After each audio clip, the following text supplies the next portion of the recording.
that I can emphasize the driving of this right knee forward. One thing I'll do here is I'll almost press down with my armpit, which you can see is directly over that midpoint of the foot, that point we're balancing on. And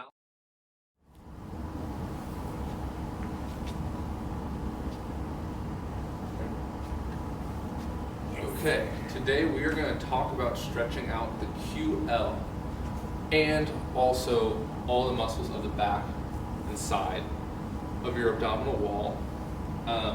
Basically, the QL is a muscle that's going to run from right here, from Lily's hips, up to the base of the ribs. Okay? When he says hips, he means pelvis. Pelvis, yeah. From the top of the pelvis to the bottom of the ribs. And it's going to be almost kind of like the size of like a hot dog bun or something like that. Kind of running right here next to the spine.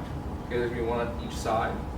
And really you have your external, internal oblique, transverse abdominis, lats, and a whole bunch of other soft tissue that kind of culminates right here. So it's really not going to be specific to the QL. We're really just going to stretch out everything in this whole region here, despite the fact that we call it a QL stretch. So just know that you're going to be feeling in a whole lot of places in addition to the QL.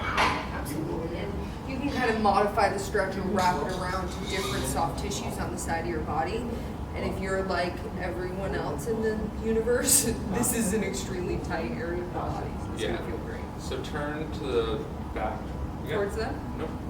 Okay, thank you. Okay, so one thing to think about is what are we trying to do? We're trying to stretch things, okay? So stretch, we can't bring them towards, we have to stretch them apart. So what are we going to be thinking about? We're going to be thinking about pulling these 2 points away. So how are we going to do that? Super, super simple. Okay, so if I want to stretch this side, I'm going to move this leg in front of that leg. From here, I'm going to reach up and grab something above me. Do you see how this stretch this out?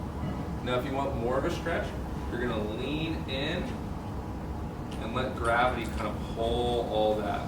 You can see this has a really nice big bend and bow in it. You can either hold this here or kind of do some reps, come back, kind of pulse. It's really up to you what feels best for you. Once you're in this position, you can kind of play with rotating the hips and allowing that stretch to kind of move.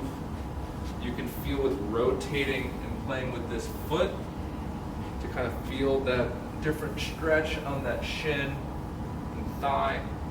And if you don't have something to hold on to, we're going to take one step back. Okay?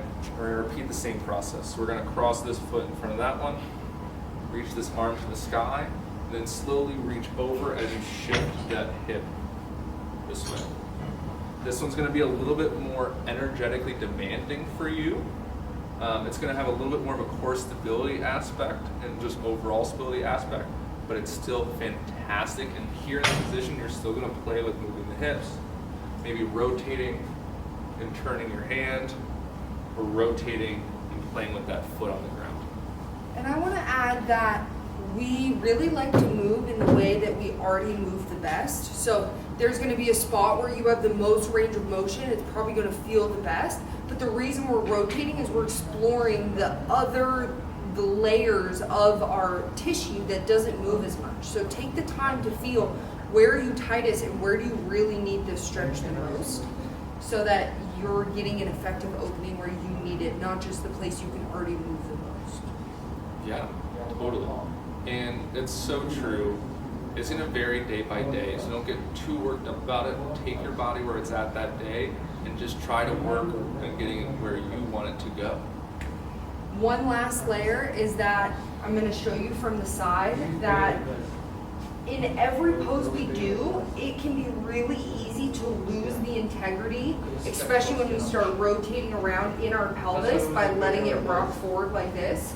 That puts a curve in the low back that isn't going to feel great or make your stretch any better.